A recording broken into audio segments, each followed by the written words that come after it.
ngayon, naninindig pa rin ang balahibo ng mga tiga-Makilala, North Cotabato sa Mindanao sa nangyari kamakailan sa kanilang bayan. Ilan lang anak ko yan.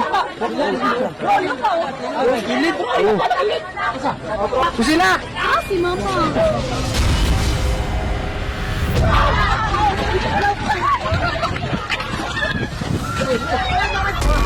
Kuha ito ng isang lalaking nasa bubong na nagsisisigaw. Isa lang panggas akong anak! Isa lang panggas akong anak! Nakita ko po siya sa bubong na gumagapang. Nagtaka lang ako ma'am kasi yung boses niya parang hindi po talaga siya. Dahil ang lalaki nakainkwentro ang di umano pagala-gala sa kanilang wakwak. Kita ko po ma'am, dyan sa bubong ma'am. Tumakbo nga ako ma'am eh. Aswang yun siya. Dire, makita naman yun na mo. Dire sa ihang baba nga, naglaway-laway na siya. Ang boses niyo, Ma'am, parang wakwak talaga, parang ganito. At ang usap-usapan dito, tila may kung ano raw isinalin ang di umano wakwak sa naturang lalaki. Kaya ang lalaki bigla raw lumakas. Gunite ninyo, gunite ba? Gunite ba? Ayaw po eh. Gunite ba? Gunite. Gunite.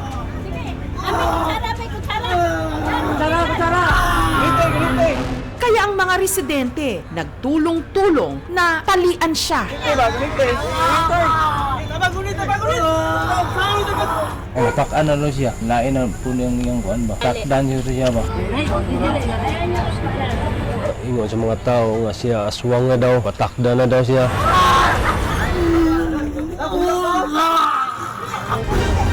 Kaninong puwersa ang mananaig? Ang dilim o liwanag?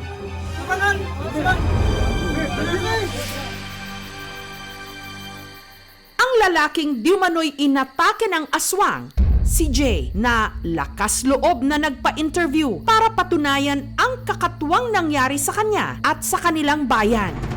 May mga bakas pa ng sugat ang kanyang katawan. Ang kaliwang braso may peklat na anya, kagat daw ng wakwak. Ito yung nakagat ng ano ma'am, swang ma'am. Tapos ito yung sa mga kuko niya ma'am, nagasgas ma'am. Nagsimula raw ang kaguluhan nitong September 25. Kahaponan po kami kasama yung pamilya ko po. Nag-burn out ma'am. Bigla pong may sumigaw ng humihingi ng tulong doon sa kapitbahay po namin ma'am. PJ, kila ate may kumakalabog, umaapak. Baka pusa lang yun. Hindi, kumakalabog. May nilalang daw kasi na sumasalakay sa isang bahay na ang pakay Meron po kasi doon ma'am, bata po doon ma'am na 11 months. kasamang isa pa niyang kapitbahay. Agad daw sumaklolo si Jay. Kuyawan po kay kinugos po na ko na yung anak niya. Tabang ra po ko. Na yoy umuto kay gana man ang kuansin. Pagdating ko po doon sa may isang puno ng durian ma'am, may nakita po ako isang matandang babae. Nakabuhag-hag tangos yung ilong. Medyo kulubot na siya.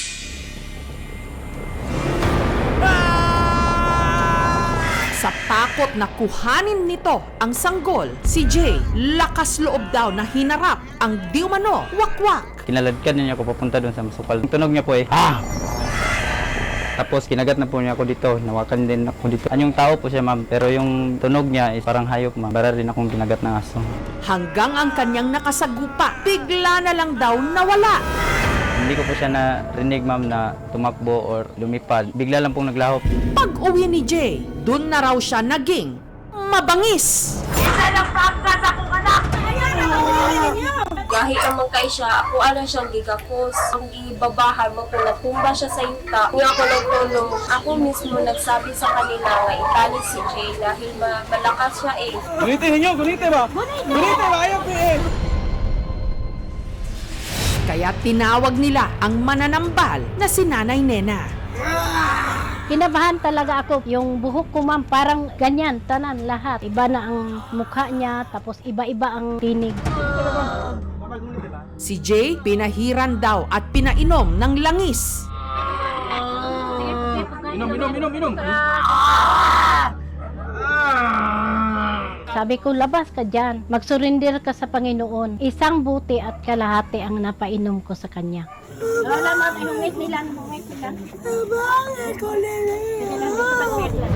At lalo raw silang kinilabutan sa sumunod na nangyari na nakuhanan ng video. Parehas na sa katungukan, oh. Gawas na, oh. Gawas na, oh. Ganang nagluya si Aro. Oo, kuan naglabas yung maitim na puti sa bunganga niya. Tapos parang nakulap siya. Sinabihan ko siya na kung ano ang nagpasok dyan, ilabas mo lahat.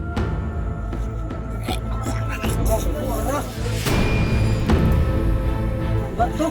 Ha? Turao bato. Bato ni Darna! Turao bato.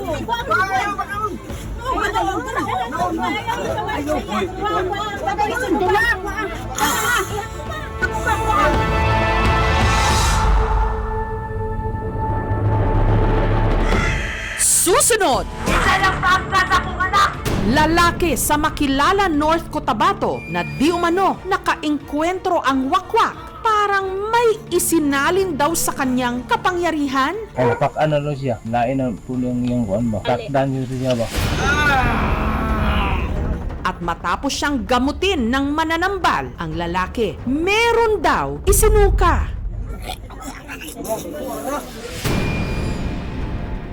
Bato! Ha? Turao bato. Ano ito? Wala na ito makuha itong bato. Patakdan daw siya.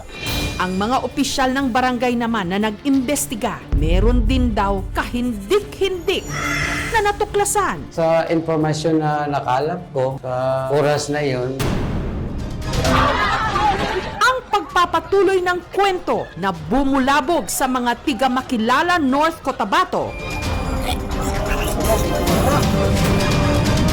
Susunod na! Isa lang pagka sa kong anak. Isa lang pagka sa kong anak. Lalaki sa makilala North Cotabato nagwala matapos di mano nakasagupa ang aswang.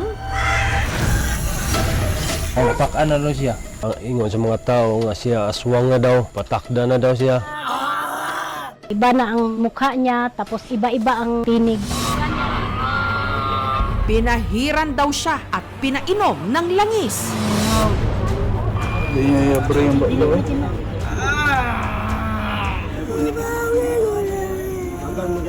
Hanggang ang lalaki merong isinuka. Gawas na, oh. Naglabas yung maitim na putik sa bunganga niya. Sinabihan ko siya na kung ano ang nagpasok dyan, ilabas mo lahat.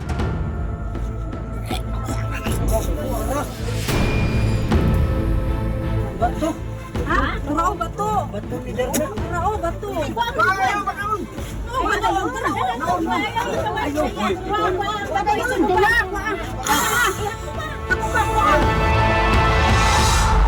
Wala na ito makuha itong bato. Mahog na siya kanang patakdan daw siya. Tapos sabi ko, sunugin na lang. Pagkasunog ng di mano bato, si Jay nahimasmasan daw. Parang nagbalik normal na ang yung tao. Ipinanood namin kay Jay ang videong kuha sa kanya.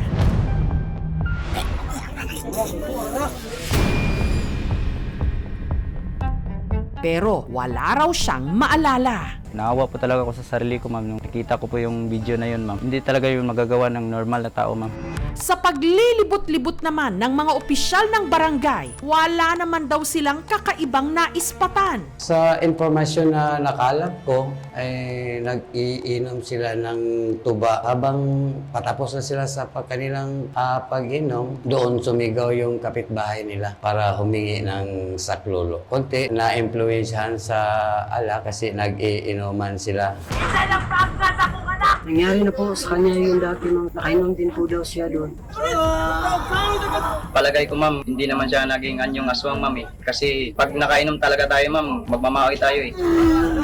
Ang tawag namin dito ay alcohol-induced psychotic disorder. Meaning, dahil sa pag-inom ng alak, ay maaaring nagkaroon ng changes sa kanyang mga thoughts, kinikilos, feelings, emotions, yung iba nagwawala. Hindi usual yung kanilang ginagawa or kinikilos. Nakainom po ako, ma'am, pero hindi yung talagang lasing na lasing. Nasa maayos po ako na pag-iisip, ma'am. Pero ano naman kaya ang bagay na nakitang isinuka ni Jay? Maaring isa doon sa content nung nasa bote ang inilabas ng pasyente. Habang pinapainom siya, hindi yan nasa-swallow, lumalabas yung fluid. Ang problema natin dyan yung kanyang sterility. Kasi syempre, pag ang isang bagay matagal na na-stagnate, yung tinatawag nating microorganism mag-grow. At doon sa proseso ng pagpapainom nila nung langis, nakahiga siya. Very risky yung ginawa nila, no? Dahil yung oil pwede mapunta sa baga ng pasyente at mag-cause ng aspiration pneumonia. Kitang-kita ng maraming tao nga galing sa bunganga ni Jay, yung bato na iniluwa niya. Ang pinainom ko sa kay Jay, clear yung oil ko, hindi maitim, hindi yun marumi, ligtas talaga sila makainom. Wala pang mga scientificong pag-aaral kung saan lumalabas na merong nga mga aswang, pero parte ito ng mitolohiya at literatura ng ating kaisipan at kasaysayan. Kaya mahirap siyang sabihin na scientific ito pagkus nagiging parte ito ng ating creative mind. Sinabihan ko ang mga sitio Lutaw, yung mga residente ko doon, na kung ano man ang mga kababalaghan, mga pangyayaring hindi ka nais-nais, agad namang magkibalita sa akin at sa mga barangay para naman marespondihan namin kaagad. Wala namang dapat ikatakot dito sa barangay namin. Totoo man o hindi, na may aswang o wakwa. Ang pangyayaring ito sa makilala North Cotabato, tiyak na pagkukwentuhan, paksa ng mga marites at pupulutanin naman ng mga manginginom, pagkagat ng dilim. Thank you so much mga kapuso. Kung nagustuhan niyo po ang videong ito, subscribe na sa GMA Public Affairs YouTube channel. Don't forget to hit the bell button for our latest updates.